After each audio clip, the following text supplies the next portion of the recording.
அனைவருக்கும் எஸ்பி ஸ்லோகாஸின் இனிய வணக்கம். ஸ்ரீமத் பகவத்கீதையில் 2வது அத்தியாயம் 1 முதல் 20 வரையிலான ஸ்லோகங்களை இப்பதிவில் நாம் பார்க்கலாம். ஸ்ரீ குருப்யோ நமஹ.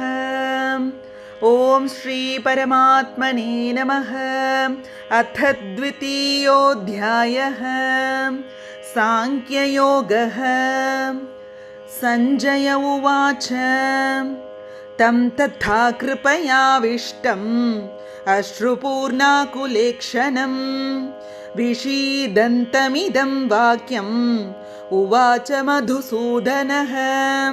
श्रीभगवानुवाच कुतस्त्वाकश्मलमिदं विषमे समुपस्थितम् अनार्यजुष्टमस्वर्ग्यम् अकीर्तिकरमर्जुन.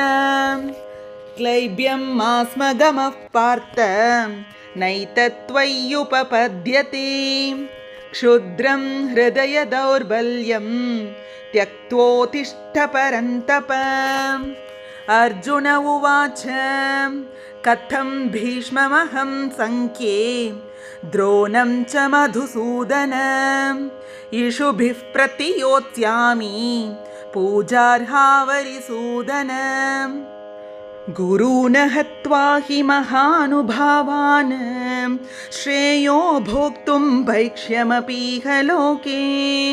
हत्वार्थकामांस्तु गुरूनिहैव भुञ्जीय भोगान् रुधिरप्रदिग्धान्. न चैतद्विद्मः कतरन्नो गरीयः यद्वा जयेमे यदि वा नो जयेयुः.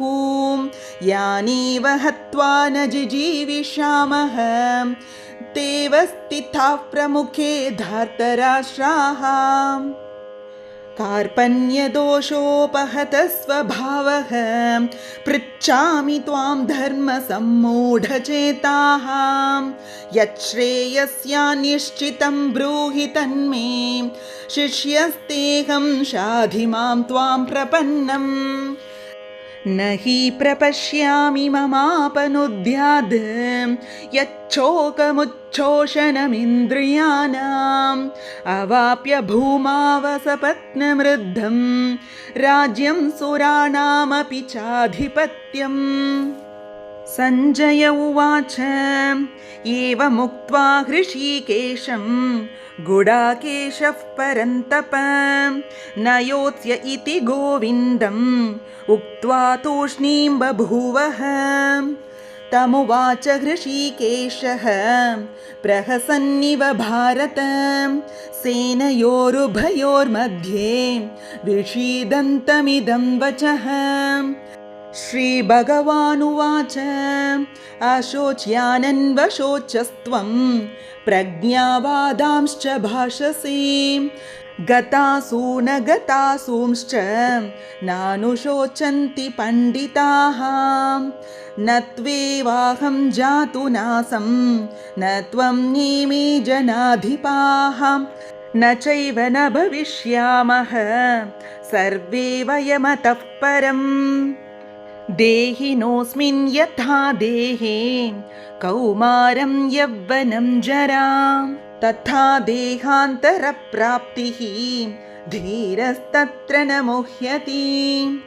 मात्रा स्पर्शास्तु कौन्तेय शीतोष्णसुखदुःखदाः. आगमापायिनो नित्याः तां तितिक्षस्व भारत. यं हि न व्यथयन्त्येते पुरुषं पुरुषर्षभं समदुःखसुखं धीरं सोऽमृतत्वाय कल्पते. नासतो विद्यते भावः नाभावो विद्यते सतः. उभयोरपि दृष्टोऽन्तः त्वनयोस्तत्त्वदर्शिभिः. अविनाशि तु तद्विद्धि येन सर्वमिदं ततं. विनाशमव्ययस्यास्य न कश्चित् कर्तुमर्हति. अन्तवन्त इमे देहा नित्यस्योक्ता शरीरिणः अनाशिनो प्रमेयस्य तस्माद्युध्यस्व भारत ययेनं वेति हन्तारं यश्चैनं मन्यते हतम् उभौ तौ न विजानीतः नायं हन्ति न हन्यते न जायते म्रियते वा कदाचित् नायं भूत्वा भविता वा न भूयः अजो नित्यः शाश्वतोऽयं पुराणः न हन्यते हन्यमाने शरीरे. சர்வம் ஸ்ரீகிருஷ்ணார்ப்பணமஸ்து. இது போன்ற ஸ்லோகங்களுக்கும் ஆன்மீக விஷயங்களுக்கும் மறக்காமல் நம்ம சேனலை சப்ஸ்கிரைப் பண்ணிக்கோங்க. நல்லதே நடக்கட்டும், நன்மையே பிறக்கட்டும். நன்றி, வணக்கம்.